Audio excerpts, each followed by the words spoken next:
What is up, wrestling fans? Welcome to another Superstar Scores edition of the Smart Guy Moment Smack Talk podcast. I'm your host, as always, Tony Mango. Joining me, as always, are Callum Wiggins. What? And Robert D. Felice. What? I said, what's up, wrestling fans? No. Obviously, we are talking about Stone Cold Steve Austin today in one of the most requested Superstar Scores that we've ever had. We've been, we did what? This is the 30th edition of the Superstar Scores because we did the one that was the adjustment thing. So that was, I think, the 25th special or something. And, you know, if you're trying to do something special for a 30th edition, how much better can you get than Stone Cold? I mean, he is one of the absolute top superstars of all time. He is also in the news lately, so, you know, all the more reason for us to jump at the opportunity to do this now instead of just doing it at a completely random time, because he might be making a return. And if he does, it'll have been 19 years since we've seen him wrestle. And if we judge him based off of what happens here versus what happens there, that'll be something that could be on it kind of interesting. We might be able to do a little bit of a follow-up and, you know, be like, okay, well, the scores that we gave him prior to a potential match at WrestleMania, where whatever, now that he's wrestled, is he better? Is he worse? Did he improve? Did he downgrade? What's the ring rust? All that stuff. So we figured we would just do this now and, you know, put out one of those upper echelon talents into this list. Of ranges everywhere from Buff Bagwell to The Undertaker.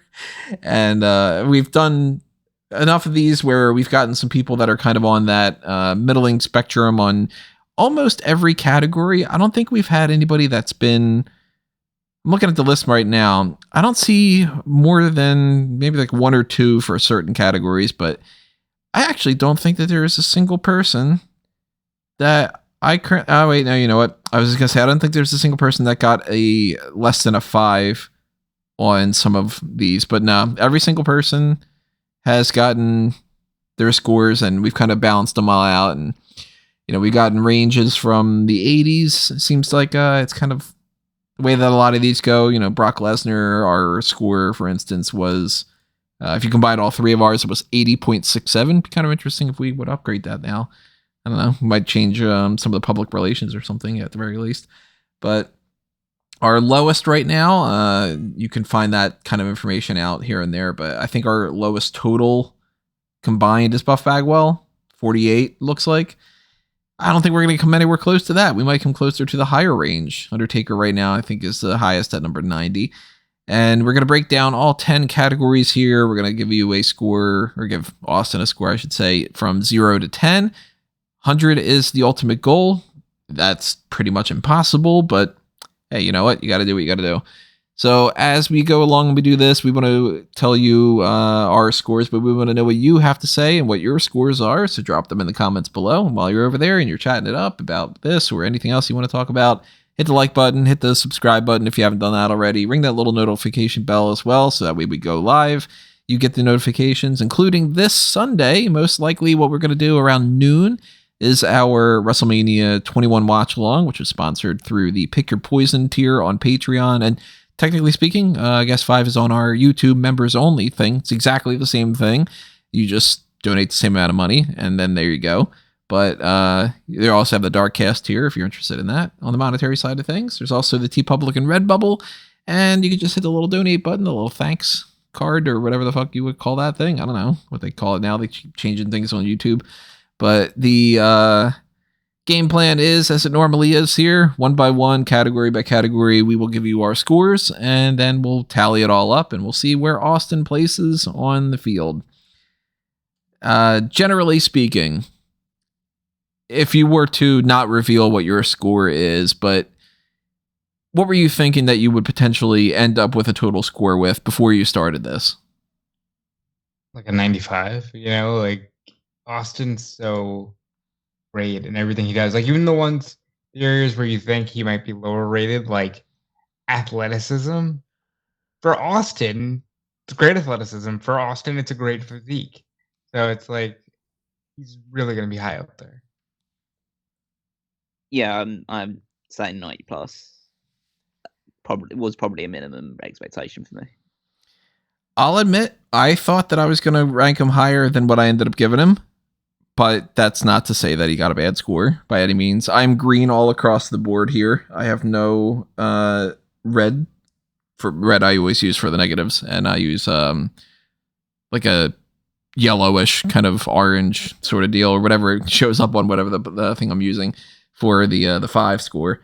But I am all greens. I am lower on some, of course, than some other ones. I do have a couple 10s in here, so that's kind of a rare thing. I don't usually give 10s out all that much, but we are breaking this thing down in groups of 2.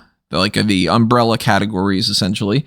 And we're going to start things off with the first set here that are athleticism and psychology. And the simplest way to kind of, break them down is, in the grand scheme of things, these are the ring skills. Athleticism is the actual maneuverability that they do. What moves do they have? What is their botch ratio? What do you think about their finisher, their signature moveset, that kind of deal?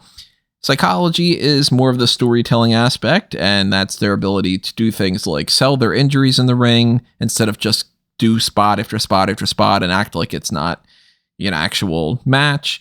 Can they tell a story that it's long enough that you can be interested from start to finish, or is it boring to watch them wrestle? That kind of deal. I think I got a feeling that I might end up bumping up my psychology score. I think that you guys are going to convince me otherwise. I don't know about the athleticism. I currently gave him a 6 for athleticism and a 7 for psychology. My rationality is I'm judging basically from overall career perspective and not always at their peak. Obviously, at their peak, Austin was a lot more athletic than what we've seen him when he was Stone Cold. Once he had that injury, that really just took a lot of his athleticism off the table because he just can't do those bumps and stuff anymore. So I don't want to go, okay, well, he was like an 8 before or something. I still hadn't seen enough of Stunning Steve even to be like, okay, he's some, flippy Shawn Michaels type or something. But he's certainly not a 5. So 6 is, I think, a reasonable enough score for me for athleticism. Psychology, he is better at, but here's where I dinged him. Every Austin match is exactly the same from what I can remember.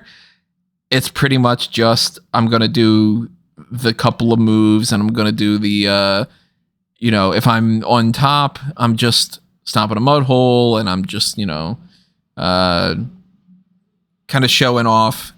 And then if I'm not, I'm just laying down. Yeah, I've seen more complicated things from other people. Somebody is out there, I don't know if this is coming through, just revving their engine at a red light. This fucker. Oh, man. But that big Steve Austin energy. Whenever I hear that kind of thing, I just hope that the person ends up like screwing something on their transmission, and then the next thing you hear is that they called AAA or something. Anyway, while this annoying asshole goes by, thank you very much for ruining my podcast.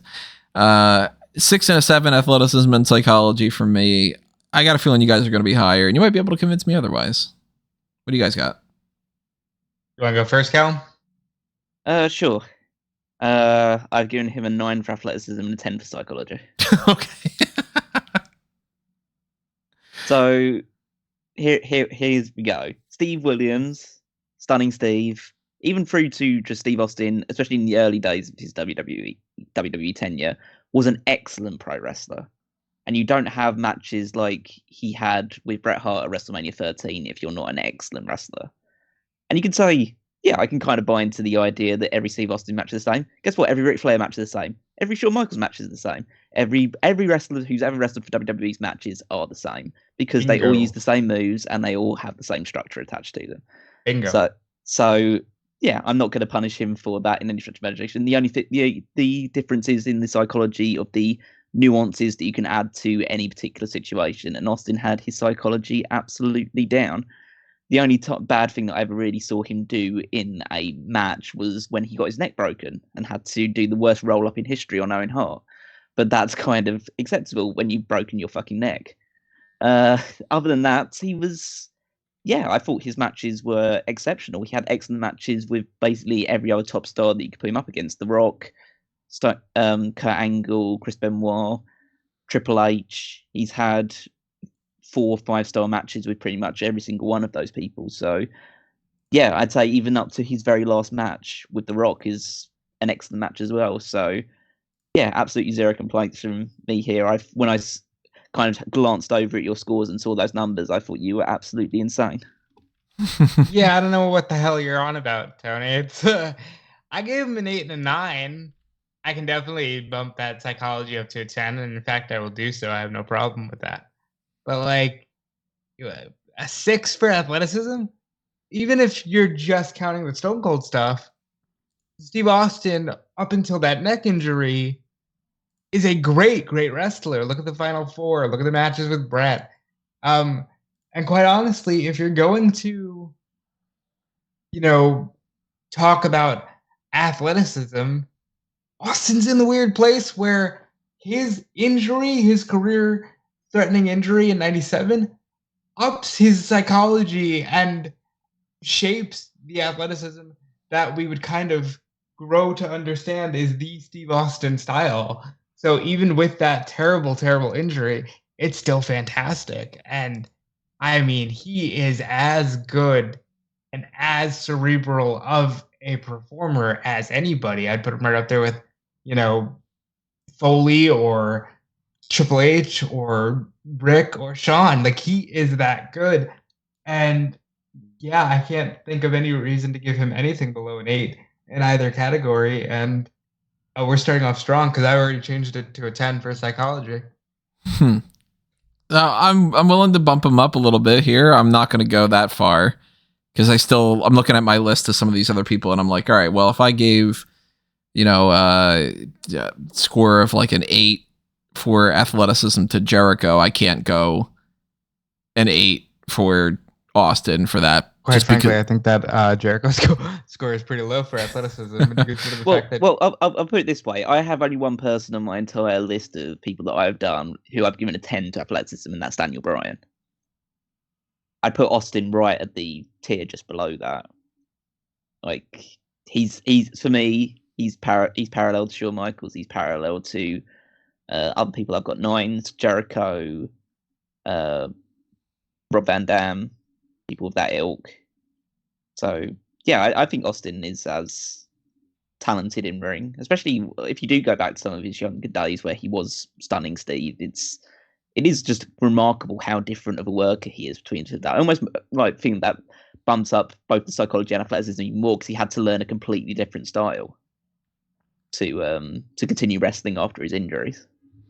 Yeah, I mean, if you look at his stuff as Stunning Steve, Tony, he's like doing slingshot clotheslines and doing high flying moves with a cage. It's crazy to think that he becomes Stone Cold Steve Austin. Yeah, I mean, he was a tag team with Brian Pillman. Of course, he was doing loads of like high flying stuff as well. I've always been heavily impressed with like just the quality of matches. Because even if you do see him and you do feel like, oh yeah, there is some sort of pattern that's emerging with a lot of these ones. It's a case of that formula works really, really well. I always like hearing the stories about the fact that like every single Ric Flair Sting match was basically the exact same match, but everyone just loved it so much that they just kept doing it. But it's like there's nothing wrong with that. I think the modern era made everybody think that it has to be constantly ever changing and constantly, super athletic to the point where it's hard to keep up with sometimes, but it doesn't have to be that way. Well, I did bump him up 7 and 9. Thank you. So he's already gotten a slightly higher score on my end than I had at the beginning of this.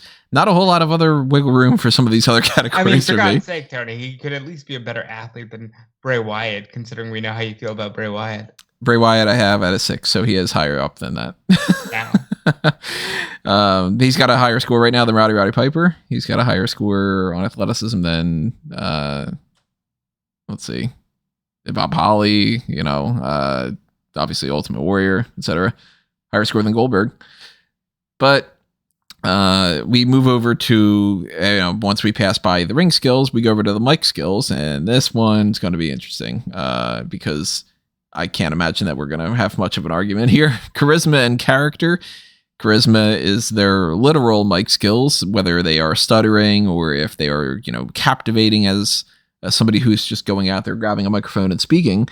And character are all the gimmick things. Do they have a character that people are interested in? And whether or not it is the, most complicated thing in the world, like an Undertaker type, or if it's something as like low on our end as Steve Blackman is like one of our lowest that we've got. I can't imagine that we're not 9s and 10s and stuff on this, right? Well, yeah. Yeah, you'd be correct in that assumption. Yeah. It's Stone Cold Steve Austin. That's 2 10s for me, pal. Yep, 2 10s is same on the same boat there. That's 2 10s all the way around.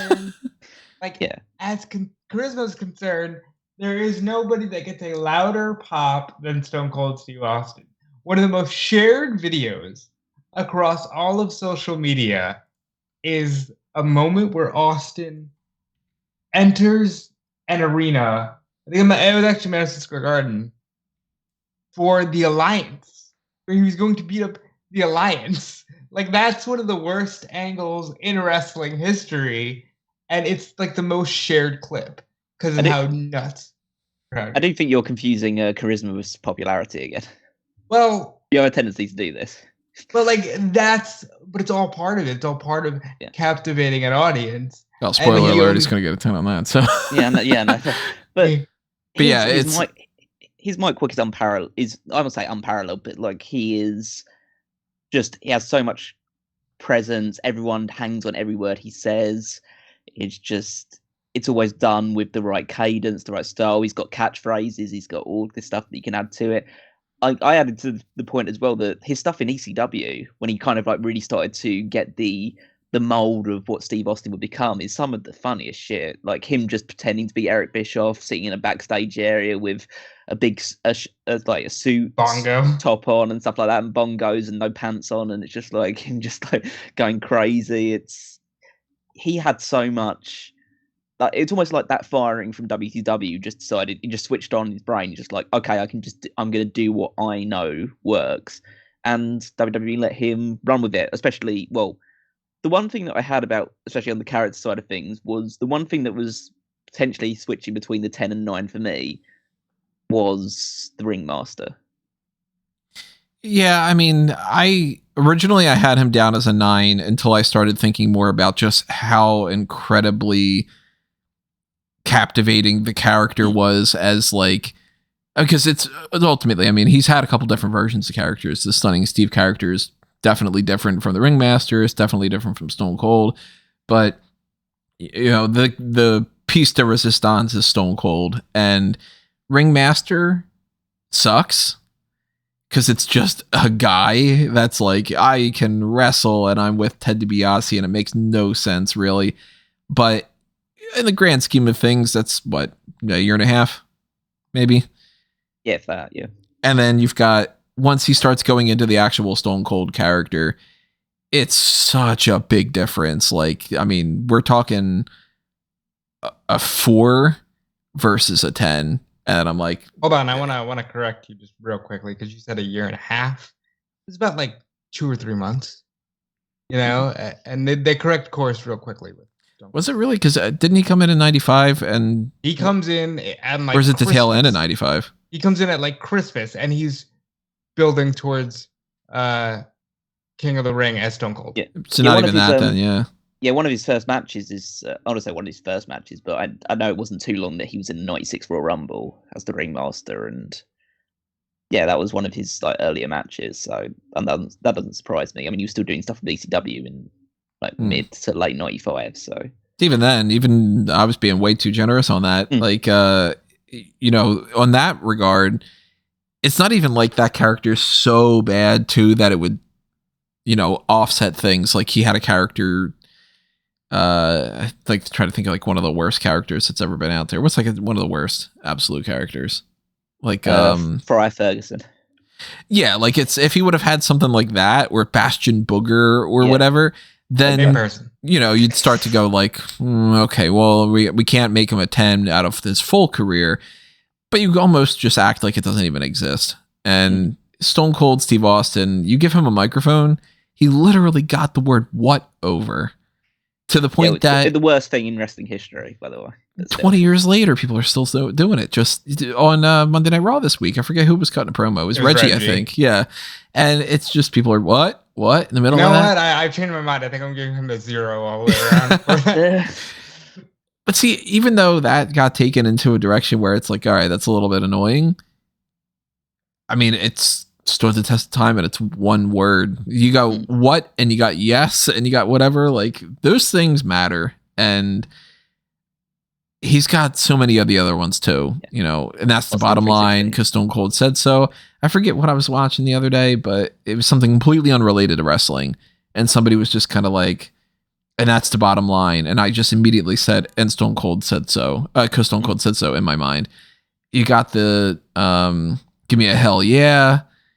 Like this guy was so influential for being like, okay, this is a new template of a Hulk Hogan for charisma and character. He doesn't need to be say your prayers and take your vitamins. He's like, tell your boss to go fuck off. And people are like, yes, it's kind of the same as like the popularity and everything that we'll get into. But I mean, 10 and 10 all across the board.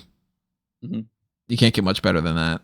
I'm never going to be willing to give somebody an 11 just because I think that I stay hard with like 10 is the top you can get.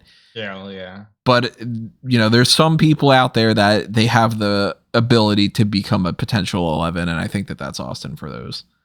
Look, the only thing I could ever knock him for is the run in 2001, which is that's some of the best character work of his entire career. It was a complete and utter business disaster turning him heel, but he was fantastic as a heel. But that's kind of where I was going with it, where it's like, I don't think that helps. But I think at the end of the day, that also allowed him to transition into the authority GM kind of role where he could just play guitar and be silly and then stun people anyway. Like, so even any negative he's given, it's turned into a positive for the character. So then we'll switch over to the third group here, behavior. Oh, no, wait, actually, we have appearance. That's the next one. Looking ahead. Physique and entrance. Now, physique is pretty self-explanatory. It's their body, and that's, we said before, it doesn't matter if necessarily they've got the most sculpted body, if what their gimmick is that they're doing something else. Bastion Booger, of course, really low, but hey, when they turn that into something like that, does it work? That kind of deal. But if they are supposed to be just somebody who is a generic wrestler and they've got this like paunchy physique, then that's going to be a downside. And on the entrance side, music, pyro, the taunts that they do, that kind of deal. One of my lower scores here is for his physique. It's not a bad physique by any means, but when you look at Stone Cold and you compare him to somebody like a Randy Orton or a John Morrison or whatever, he of course is not a 10. He's not necessarily supposed to be. Originally, I'm sure that they would have wanted him to be more along those lines, but there's something to that quote unquote everyman type of thing that the Stone Cold character tended to kind of gravitate towards, that he's almost better off not being some sculpted kind of chiseled out of granite Bobby Lashley type. But I'm going to give him a 7. To me, that is the mid-range between being on that higher end of the spectrum and obviously being that middle range. If he was just a regular superstar, he'd be closer to that 5 range, like I have for some other people, like a Santino or a Shane McMahon or someone. But the fact that he is supposed to be something a little bit more of an everyman, I give him a little bit more leeway on that. How you guys feeling on physique? I think I gave him a solid 8 because I feel it's just a perfect look for him in the sense that he just looks intimidating. It's both the bald head. The bald head really works. I think the Stunning Steve thing, where he was maintaining the long hair but was clearly going bald, was not the greatest look. But when he does shave the head, gets that like very vicious stare, the goatee, it just works perfectly. And he doesn't need to be flashy. He was never flashy. He was black trunks, black boots, black vest. That's kind of just what he was, and it never needed to change beyond that point. And him coming out there, I thought his actual build and muscularity is kind of underrated, really. When you see some of the promo shots that he had, especially in the early days of Raw, when it was always that classic shot of him walking through the fire at the start of Raw and stuff like that. He was jacked. He was absolutely jacked at that point. And I think, especially because of the fact that he retired reasonably young from the ring, it means that he never got to the point where his body was really starting to fail him from a look perspective. Mm. So that's why I decided to maintain it at an 8 level. If he'd been wrestled for another 10 years or so, then maybe there'd be a different story. But he retired at in his late 30s, so that's helps him in this regard. And he still looks in great shape now. Austin now looks so much better than so many people do, even when they're 40 something. We've seen people that, I'm not gonna call out specific people or whatever, but some legends come back. They've got a gut that's bigger than what their tag team wrestler used to look like. You know what I mean? Austin never got into that range at all. Right now, even, he looks like he could still go if he didn't go with the whole, obviously, his injuries and all. And maybe he can. We'll see. I think right now is the oldest, just because sheer age is catching up with him. He's probably not working out as hard. It's the oldest and least ring ready he's looked, because for a good 10, 15 years after he retired, he looked like he could walk into the arena and stun somebody and win a title. And I gave him an 8 for all the reasons that you guys have already mentioned. I mean, the look is just so perfect for him, but if he was slightly more chiseled, it could easily have gone up to a 10. And Callum is right. Some of those promo shots look phenomenal. So you just dropped the word phenomenal. Does that mean that you want AJ Styles to challenge you too? Just like Edge? No, I want AJ Styles to fight Stone Cold Steve Austin. Now, the entrance side of things, glass shatters. He just comes out and it's who fucking cares if he's just stomping to the ring? That's all you need is the glass shatters. Great theme, which is it took me so long to realize that it's basically just Razor Ramon's theme. We're talking years and years and years, and then I'm just kind of they sound kind of similar. And it's oh fuck yeah, it's because he just did the same thing. But that's an iconic song, and the glass shattering is, if not the best example, it's one of the top 3 or so. That, the gong from The Undertaker, a way to immediately tell the fans this is Stone Cold Steve Austin's entrance and have everybody jump out of their seats. He's got the taunt in the sense of when he goes to the 4 ring posts and he's, bobbing his head around, not quite as much like D'Lo, but then again, who can really do that other than D'Lo? And, the, with some, we probably wouldn't see the middle fingers, probably isn't going to do that as much anymore, but that became a regular thing too.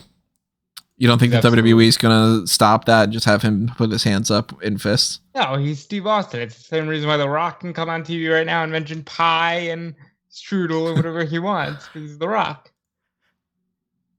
I'm going to 10. Yeah, of course it's 10. That glass shatter is one of the most iconic stings in wrestling history. Maybe even more than Sting. You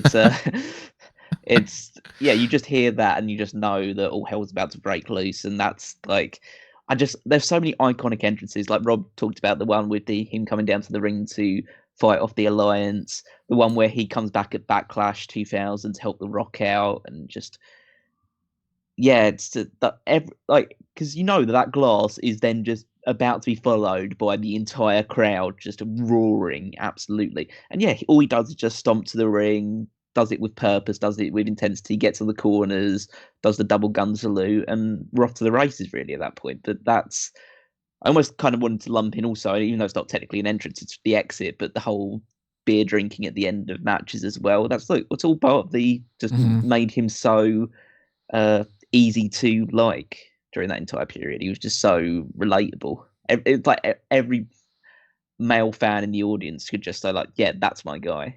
And probably a considerable number of the women as well. Just like a case of, yeah, I relate to that guy. That guy's cool. It's insane to me how, like, obviously the knock on him in WCW was, you know, black trunks, black boots. What am I really going to do with you, pal? But, like, that's all he ever needed to be. And you look at his, entrance, it's literally just guy walks to ring, guy hits all four corners. There's never any pyro. Occasionally they add the actual glass to shatter, but even that was like a 1 or 2 time thing. And it just works, It just works. And I think that Stone Cold Steve Austin, and for that matter, just because same era, the simplicity of what he was able to do with everything in the Attitude Era proved that it doesn't always need to be a spectacle. It doesn't always need to be Undertaker. You can just be guy who walks out and not be bland. It's all in how you carry yourself. Yeah, there's a certain je ne sais quoi, that it factor that you just, it's an intangible. Like nobody can really say so-and-so has this little tweak and that's all that you need. But there's a big, big difference from when 99 out of 100 people come into a room and then that one person walks into a room and everybody starts just gravitating towards them. And it's, not just in pro wrestling, but it's elsewhere too. Some people just light up a room and some people just can speak and have everybody hang off their every word. And the average pro wrestler, whether they're jacked, whether they've got some interesting, this guy's 7 feet tall or this guy is super handsome, or this, and same for the women. How many women have come across WWE, even just, ignoring other companies, but like how many absolutely gorgeous women have been in WWE that nobody gives a shit about? Look like a Rosa Mendez. That woman is so attractive. And everybody's just like, it's Rosa. But like nothing stood out really. And then you get like an Austin and there's a million people that look like Austin. And there's so many wrestlers that are just like, a Skull and 8-Ball. They look exactly the same.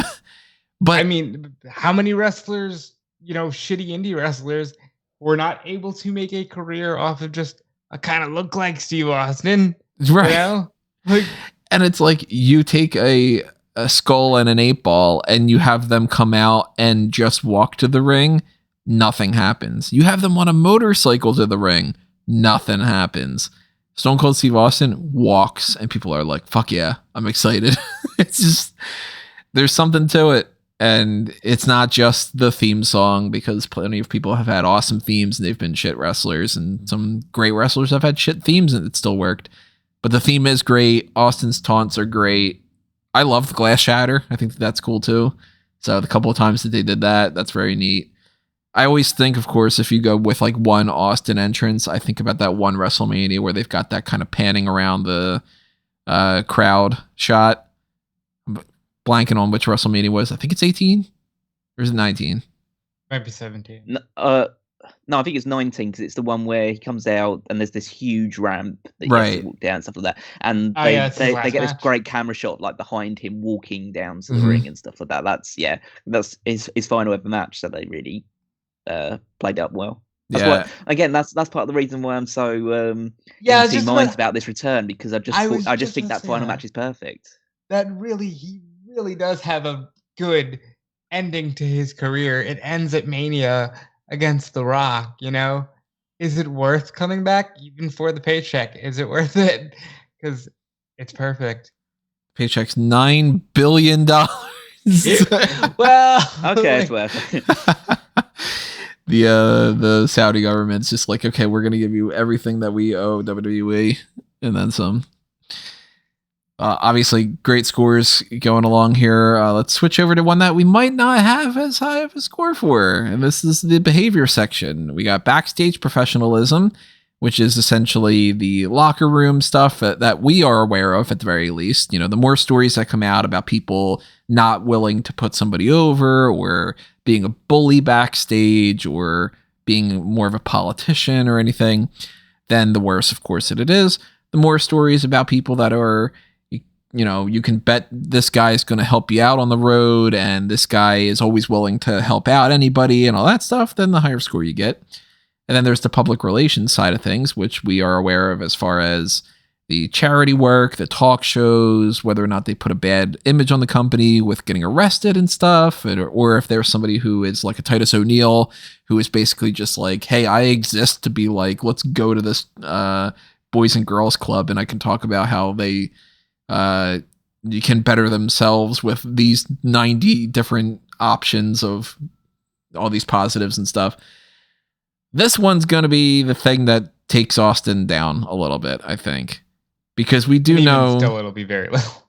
Not as anywhere near as much as some of these other people. I mean, we've had somebody like an Alberto Del Rio before where we like my current scores for him on this are 2-2, and we're not going maybe that far down, but Austin's got some problems behind him, and I've got a feeling I might adjust my score a little bit here, but let's go with backstage. Now, as far as I'm aware, I don't know too much about Austin not willing to put over people outside of a couple names.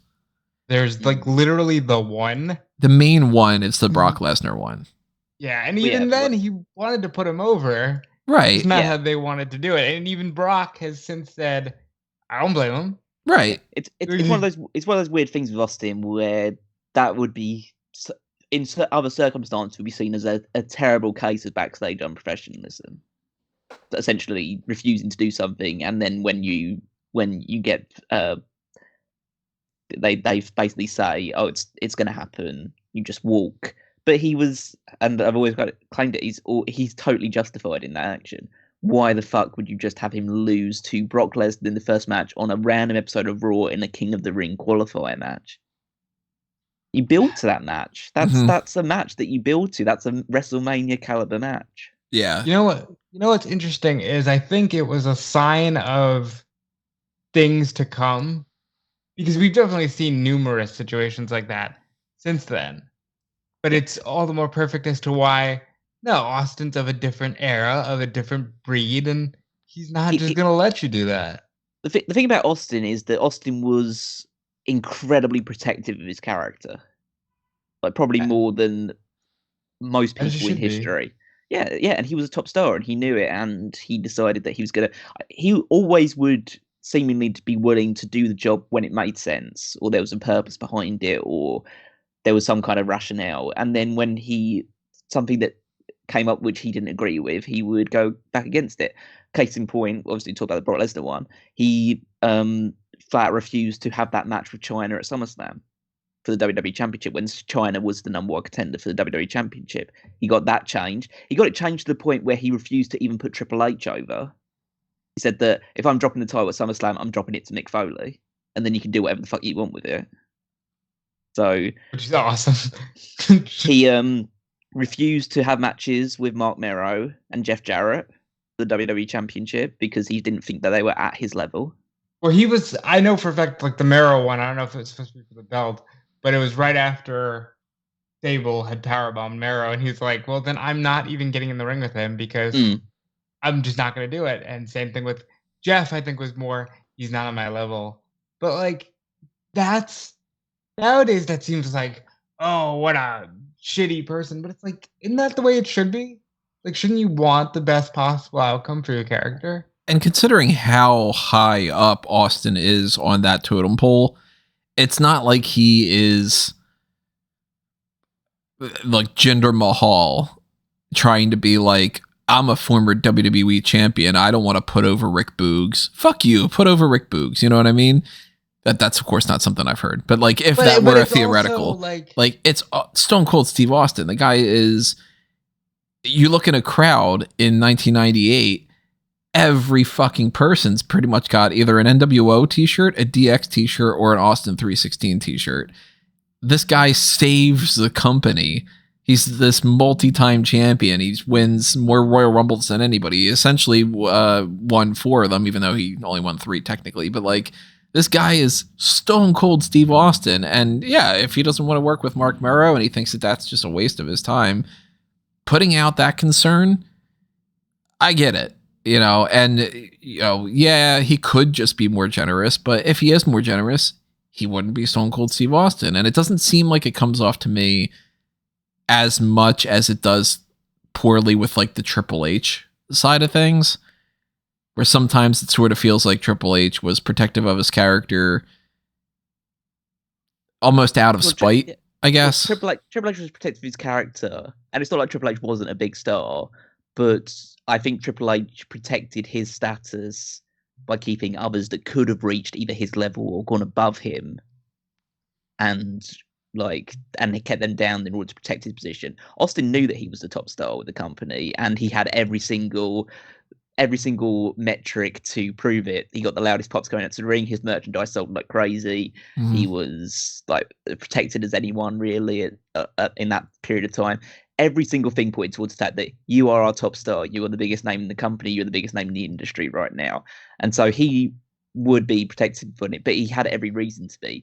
Whereas certain other people who have been protected over their characters have done so in order to make sure that someone else couldn't leapfrog them in the totem pole. Austin never needed to fear that because there's only one guy that matched him in the entire company, and that was The Rock. But I kind of feel like, yes, it's different. It's a different era. But if you look at someone like I'm going to use him as an example, but The Miz, like, he never is said in interviews, oh, I don't think The Miz should do this. He's always like, I'm fine, you know, getting my ass kicked by Logan Paul or whatever it would be. Like, if they had him lose to Jojo Siwa in the ring, you'd be like, oh, that's great because I'm playing a character. Like, and it's a different business now because Austin came up in an era where it was still the territories and you were protective of your character. And I think if there were more like that, business be in a little better shape. We need more Austins. So it's like, yeah, we're not going to give him a 10, of course, because he is still being like, I refuse to do this and I'm going to go home. I give him a 9. No, like that is such an anomaly. And he's been nothing but helpful to everybody otherwise. He loves the business. He's always giving advice to whoever wants it. You know, when Owens got the stunner, he said, I'm surprised nobody ever asked me. I would love for you to do the stunner. Like, he's not like a dick. He's just, I know what works for me. So I was just doing like a quick search for like Austin backstage stories. So the main things that I know based on stuff like that is that he didn't have the greatest working relationship. Well, he had a good working relationship. He didn't have a good personal relationship with The Rock for many years, but they were the top 2 stars, so they were competitive with each other. And he then got into the fun part of Rock selling the stunner was always like the big thing. It's like he sold the stunner in a way that nobody else did. You have the things about obviously him turning down matches with certain people. Apparently he, in the WrestleMania 13 match where he does the blade and you have the blood running down his face, blading was illegal at that point in time, but he didn't get punished for it because obviously it was perfect and he knew that was better than just like, it's better to seek forgiveness than permission, that kind of attitude. And then the only other thing I can see is that he never really spoke to Owen Hart after the injury that he suffered. But then again, the guy broke his neck with a move that he explicitly said, can you do this safely? Yeah. Right. So, and I can understand that kind of, and I think Brett has said, like, and Owen got too busy or something and never actually called him. Right. I think there was just some tension there. But even that's like, I understand, you know, what are you going to do? So I'm going a 7 for backstage. I'll slide between then and go with an 8 then, because he has been a cause of some backstage friction and probably some headaches. But I think that it's always been justified, and he's never really been beyond that one period with the Austin thing, which lasted for about what's that 6 to 9 months, something like that. He's never really been blackballed from the WWE, so they'll always bring him back when they feel like it's appropriate to do so, and he's interested in doing it. So let's put it like this: there's only one person who could take their ball and go home and still come back. Yeah, and come back and be as over as ever. Now the PR, a little different. We have a little bit more to talk about. Yeah. Stone Cold was not a character that could go and do talk shows and charity work and all that, the same as some of the other ones. You know, and it was a different era as well too. You know, not many people did things the way that they do now. They didn't have Be a Star. Then they didn't have this intense like lust to just put themselves out there. And, you know, I mean, relatively speaking too, just not to, you know, crap on WWE and say it's all just PR and it's all bullshit or something. They didn't have the people that had the ability to do a lot of these things. Like, I'm pretty sure that their Make-A-Wish stuff was just not as prominent, so then they weren't able to do as much of it. And, you know, you get people that are creating these new opportunities to have somebody like an Xavier Woods go and talk about this, where, you know, the podcasts are not a normal thing. So how many times are you going to get invited to the Tonight Show versus how many more podcasts can you do now to kind of compensate for that and stuff? So I will put that out there. But if we're talking bad PR, gotta talk about Deborah. Yeah, so it's the biggest elephant in the room when it comes to Steve. Hey, Barry. Yeah. He beat up his wife, and that is just totally not on in any circumstance whatsoever. And this was during the period of time where he was away from wrestling. That brief period between 2002 and 2003, when the story came out about him attacking Deborah, leaving her injured.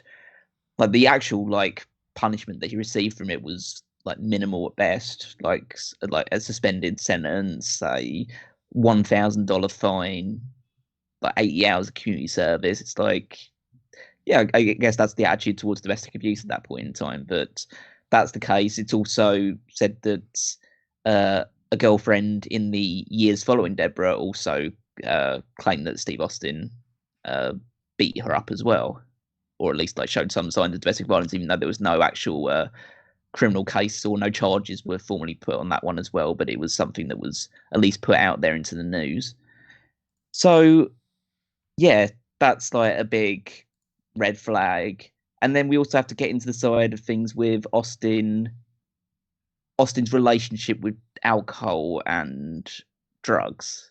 Not as much drugs as in like hard drugs, but more steroids and things of that ilk, which left him a little like, there was that great documentary from WrestleMania 19, his final thing, where he like goes into shock, not because of that, but he was drinking tons of energy drinks and caffeine and basically crashed the night before his match, and they were worried that he wasn't even going to be able to make it to the show.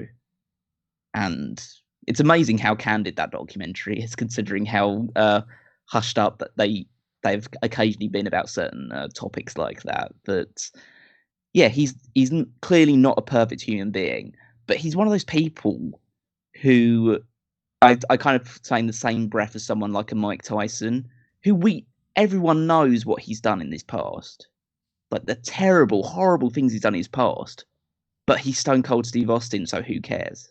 It's weird, isn't it? Like, well, you do half as much, and some people are like, you're done forever. You know, some people are like, you know, they're, especially nowadays, it's like, this person's canceled because they said that their favorite color is orange.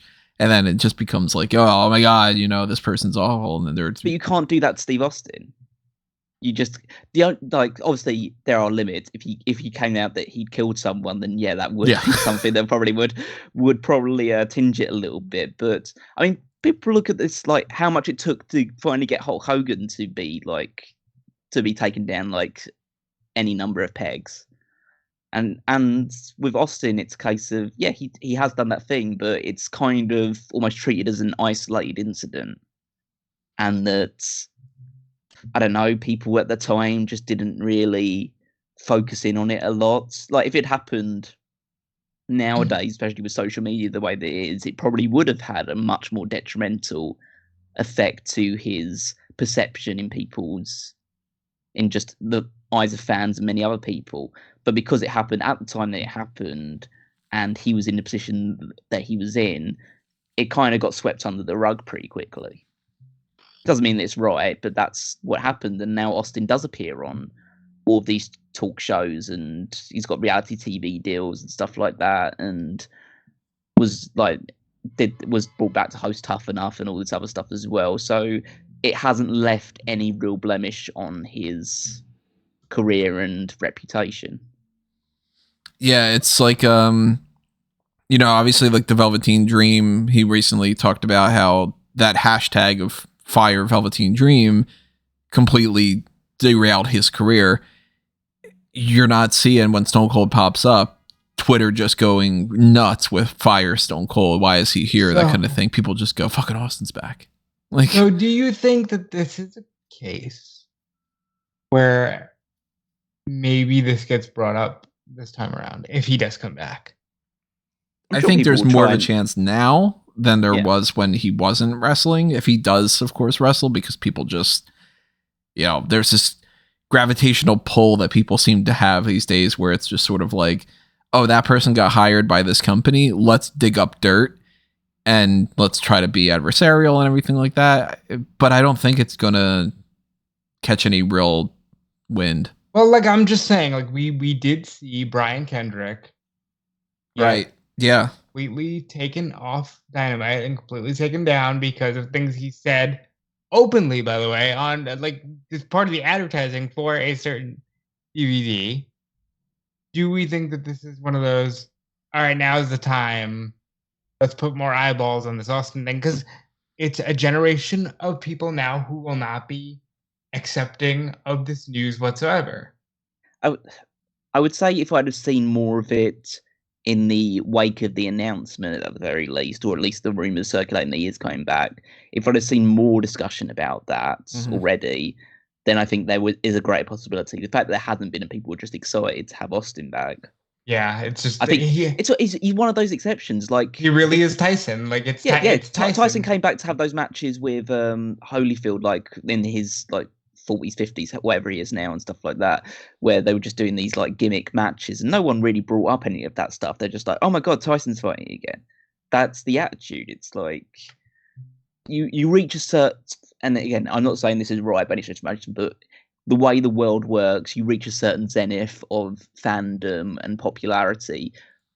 For the most part, apart from like the most really extremist of crimes and misdemeanors, you're pretty much Teflon. Mm-hmm. Right. And Austin is in that category. If he does something, if he ever did anything which went beyond that point, then I'm sure it would be brought up, and he could, like, he's not infallible by any stretch of imagination from this stuff, but he seems to be in a stronger position than most. So ultimately, what are you guys thinking for a score? I give him 7.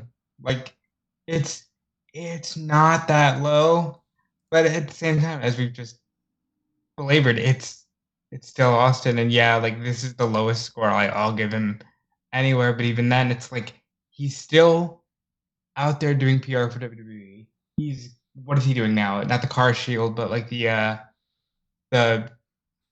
everything with Ice-T. The Cold, yeah. Like, because it's based on Cold. Like, Austin is a guy who still gets plenty of PR, and he's a great ambassador still. I originally had him down as 7, so it's Rob, basically for the same reasons. The fact of, yes, I know what he's done in his past, but he is still someone who WWE would probably, even more to the point beyond when he was actually like wrestling on time, would actively use in a PR capacity because of just his overall reputation. The fact the Attitude Era was the biggest period in WWE's history, and he's the poster child of that. But then I've dropped him down to a 6 because I personally can't equate that just with the thought of, okay, just because he quote unquote got away with it and seemingly has been unblemished, it's still beating up a woman, and I don't really want to rate him high or forgive him in that regards to that level. Especially if I've got people like, I'm just looking at the people that I have got in that kind of level for public relations, like Matt Hardy and Paige. And Paige's one is like, it's like completely like outside the Alberta Area stuff. It's like a lot of that is out of her control. Right. It's like he's a guy who they will lean on until the end of time, as long as nothing super serious ever happens to him. But yeah, he's still always going to have that black mark against him, at least from my perspective. Yeah, I'm gonna look gave him at a what I 6 as gave. well. What I gave Del Rio, I'll probably drop him to a 6. Oh, Del Rio, as I well. gave a 2. Yeah, he's It's Del, like- Del Rio, I gave a 1. he's a 2. So like, yeah, like I'll lower it to a 6. Yeah, because it's like I kind of want to give him a 5. But the fact that everybody seems to just give him a pass, and it's not just, you know, Like, the professional wrestling audience, but like mainstream media and every like, you don't hear people talking on interviews about Austin and talking shit about him. But then you've got other people that are just like, you know, who fucking cares about what Honky Tonk Man's got going on. People are just like, yeah, fuck that guy. And it's like, so I don't know. It's just a matter of like, I mean, you know, he's like still revered and pathetic. You know who you don't hear from anymore? Deborah. yeah, it's weird. So yeah, slight bump up when it comes to the fact that everybody seems to be just kind of okay with it in a weird way. I So lie, it's, that closing statement from Callum kind of made me want to drop him to a 5 because he's right. You don't ever hear anything about Deborah, and quite frankly, Deborah coined the phrase "puppies," and I mean, like that's like she's of that era that she should be just as much out there as everyone else, and you don't hear from her. curious if that's a matter of her just being like, I want to be completely out of this. Yeah, I imagine. I'd It's imagine more so. about that, really. Or if it's also a matter of her just not necessarily getting any phone calls, you know? I'll admit that Callum informed me that there was a second woman. I did not know that. Yeah, I didn't know that either. I only did a just quick search of like his personal life section on Wikipedia, just to give. Again, I try and give a little bit of research into these areas because, especially with backstage and public relations, it's the one where we'll have the least immediate interpretation because obviously we don't know unless we research it. But Well, like it's one of those things too where, you know, I forget what we gave Taker in this category. I gave him a 8 for public relations because he is still kind of leaned upon. But then again, he is.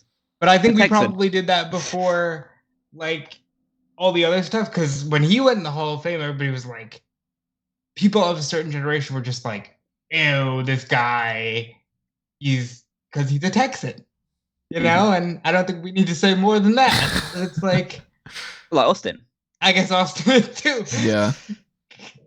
a Texan of a certain generation. Yeah. And he again, it's like one of those people. It's like I don't get the same vibe with Austin, and maybe this is me just like my own just judge of character and stuff like that. I don't get the same vibe from Austin as I do with like I don't imagine that I would have a fun conversation with Mark Calloway, but I feel like I'd still probably have a decent conversation with Steve Austin. I get what you mean. I kind of feel the same too. Like, of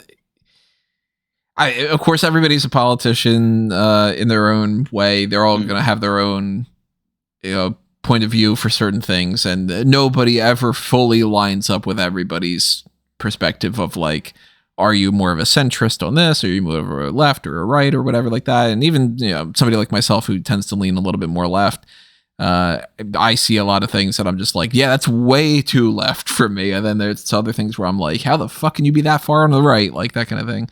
But like, I feel like Austin is kind of a little bit more willing to hear other perspectives, I guess. I don't know. But then again, that's another hearsay and speculation type of thing too. And we don't really know how that goes. But he's had this podcast for so many years and that's been going well and different variations of it and everything. He does seem to just work with anyone. Doesn't seem like to be that much of a problem and all that. So as far as Austin's concerned on the public image side of things, the public seems okay with things. And sometimes I guess it is just a forgive and forget sort of deal, even if you're probably the one person that you should ask whether or not they should be forgiven or something, you know? But on the crowd reaction side, the last two categories here, popularity and credibility. Popularity is pretty simple. It's their literal popularity, the merchandise sales, the ratings, their followers, the cheers and boos, that kind of thing. Credibility is their status as far as like a kayfabe, totem pole, where are they like that main event Hall of Fame type talent, or are they the jobbers that just get their asses kicked and forgotten about in history? Of course, we really haven't had anybody that's on that spectrum. I don't think anything close to that. The lowest I got for credibility, I think right now is Buff Bagwell. Yeah. Santino is my lowest with a 2. Santino's tied with Buff Bagwell for me, yeah. But two-time Intercontinental champion and one-time United States champion is a 2 for credibility. I mean, it's Santino. But with Austin, you got a 10 and a 10. Well, yeah. It's Austin. He's the he's the simplest way to put it. Yeah, he's the biggest star of WWE's most popular era in history. The era they made the most amount of money. He was the poster child. Everyone had an Austin 316 shirt. Everyone came with a sign in the crowd which said Austin. Got the loudest reactions.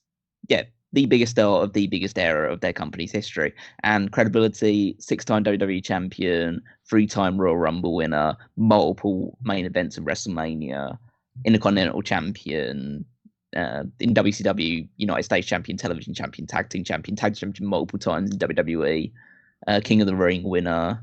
Basically did everything that you possibly could. King of the Ring. Like, when people talk about, King of the Ring is a launching pad, this is the only one they're talking about. Like, and of course, yeah, you could say like, oh, well, this person also won Money in the Bank. Didn't exist at that time. Oh, this person also won the Universal title. Didn't exist at the time. Austin's only wrestling in WWE at his peak for a couple years.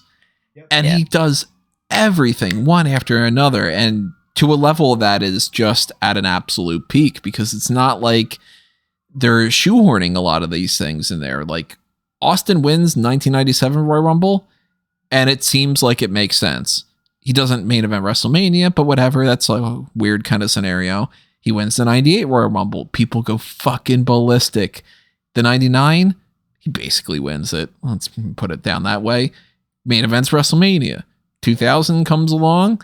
It's like, okay, is he going to do that? He can't really do it or whatever. But 2001, hey, look at that. Austin's able to. Let's give it to Austin again. Like, it's just that simple. Like, Stone Cold is the person that people argue. Is it Stone Cold or is it Hulk Hogan, who is the biggest WWE superstar of all time? And you can argue it's more of the Stone Cold side. I tend to lean a little bit more towards Hulk Hogan in the grand scheme of things, but Austin's the guy that gives him a run for his money, if not surpasses him. And nobody gave a shit about him being the champion over and over and over again. He was credible as all hell. He couldn't beat everybody with one move, but he's not supposed to. And he lost the championship here and there. But even when he lost it, I mean, it was like, okay, he loses it to Kane in a first blood match, wins it the next fucking night. Like, you can't get any bigger than Austin on these two things. He is a definitive 10 for both. I mean, you know how iconic a character is because basically since he retired, WWE's purpose in life has been trying to recreate him. Like, this idea of the underdog babyface going up against authority. That's the Austin model, because it worked so well with him and McMahon. And they've tried to replicate it over and over and over again to diminishing returns. It just, that was a special moment in time that just everything clicked perfectly and launched. Essentially, without the Attitude Era, WWE isn't where it is today. There's a good argument to be made that we're watching WCW Nitro on Monday nights rather than WWE Raw because of the popularity that Austin helped spawn. And so, yeah, for that reason, there's very few people that, again, that's someone that I would say, like, it's not even 11, it's like a 15 out of 10 if you're going on that in that scale. But yeah, he's the biggest star they ever had, really. So anybody not going a 10 on both? Yeah, no, I mean, Yeah, I got a 1. Yeah, I got a 1 for one of these. what else can I say? A 9.8 or something? He is the most popular WWE superstar of all time, bar none. Like, The Rock is great. People wanted to see The Rock turn heel after a while. They never wanted to see Austin turn heel, you know? And that's how popular he is. In credibility, there isn't anyone more credible than Stone Cold Steve Austin. He still holds the Rumble record. You know? Nobody's ever going to break that, probably. If Still anybody holds had a that. chance, it would have been Roman Reigns, and he's been the second to last person more than anything else.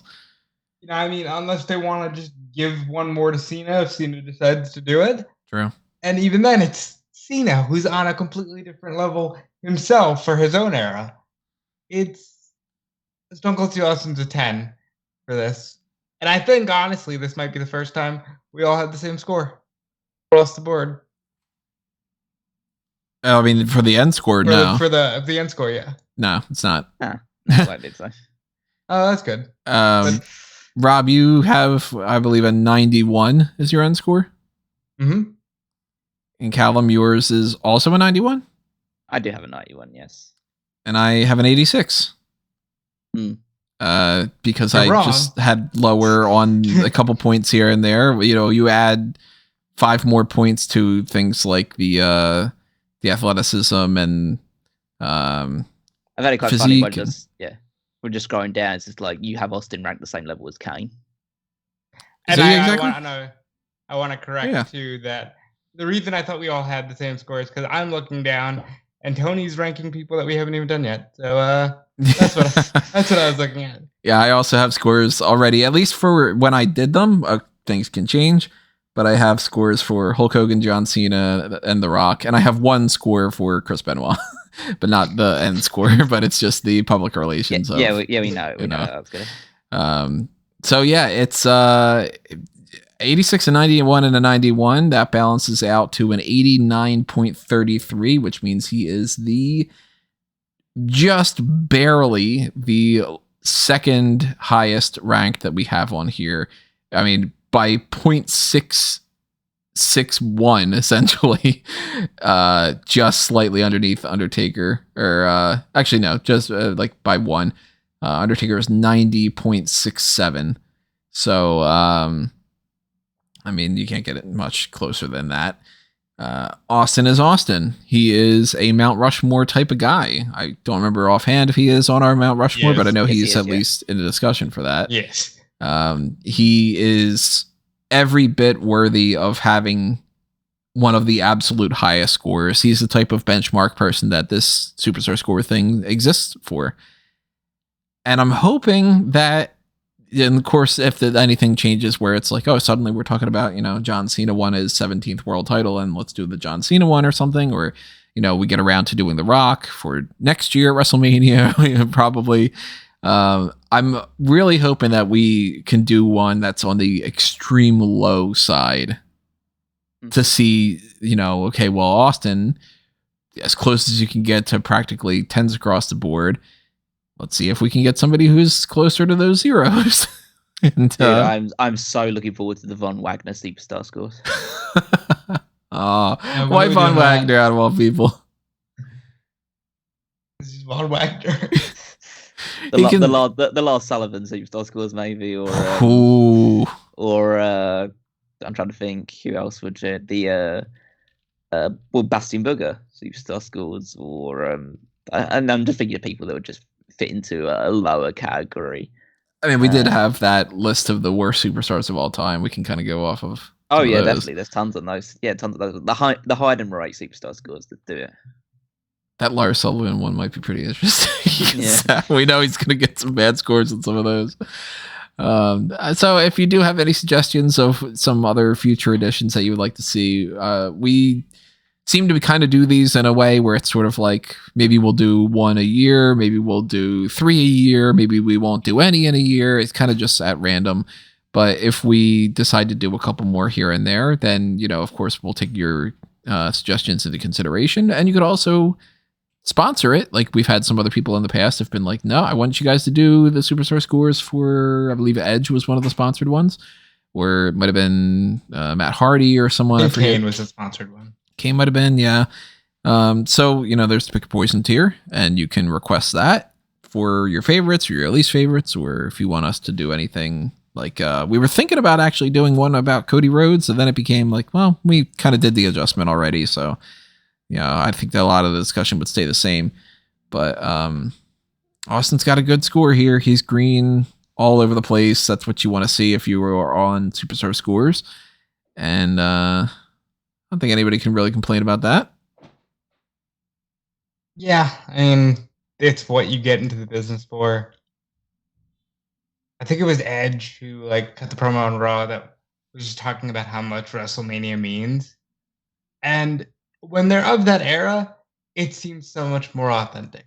You know what I mean? Like, you take the same promo from a Big E, and it doesn't feel as impassioned. And Austin's one of those guys where it's like, he's going to come back. If he does, he'll make everything he does seem so believable and so worth it. And that's what you want in a wrestler. Yeah. Austin's something that everyone aspires to be the equivalent of in WWE, or basically any promotion, to be that absolute lightning rod for everything positive about a company. And yeah, he's the top ranked person on my list at the very least of people, and there's only one person in my mind right now that I can never see challenging him for it. Do you want to? I was gonna say, do you want to say who? Rock, obviously. Okay, yeah, I figured it might be. Once we get around to doing that, we'll see, because he's a lot higher on the public relations standpoint at the very least. Yeah. So yeah. If although somebody that Terramana tequila is probably a bit too pricey. If someone wants to give Austin a run for his money, The Rock has always been that guy. So that would be pretty fitting, right? Mm-hmm. So we, of course, will... what is this sound? I hope that people can hear that. Whatever it is. The dog barking in the back. Hold on. No, it's this. It sounds like somebody just turned into a spring and just was like... I guess that's our buzzer to say that we are done with this edition. So thank you, of course, for listening to this, everybody. And if you want more for anything on the pro wrestling side of things, go to smarkoutmoment.com and just stay tuned to this channel here. Make sure you are subscribed and follow us on Facebook and Twitter at SmarkOutMoment. Check out fanboysanonymous.com as well for the movie review stuff and anything that happens on the geek culture spectrum outside of sports entertainment. At least stuff about the Batman coming up. Really interested in that.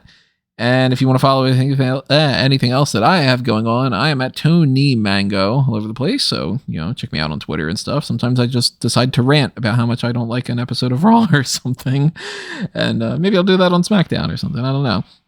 But you should also follow what these guys have going on with whatever they are working on and their other projects and such. Tell them about it, Rob. Yeah, you can follow me everywhere at Dude Felice. And if you like stuff like stories about Stone Cold Steve Austin coming back, you should check out Fightful Select, because Sean Ross Sapp broke all that news.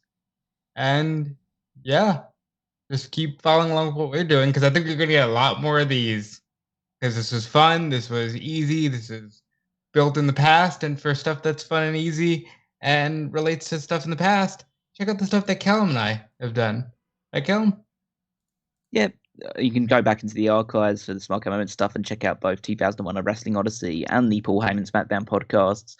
If you're interested in stuff that Steve Austin was heavily a part of, especially in the 2001 side of things, that's where you can check all that stuff out.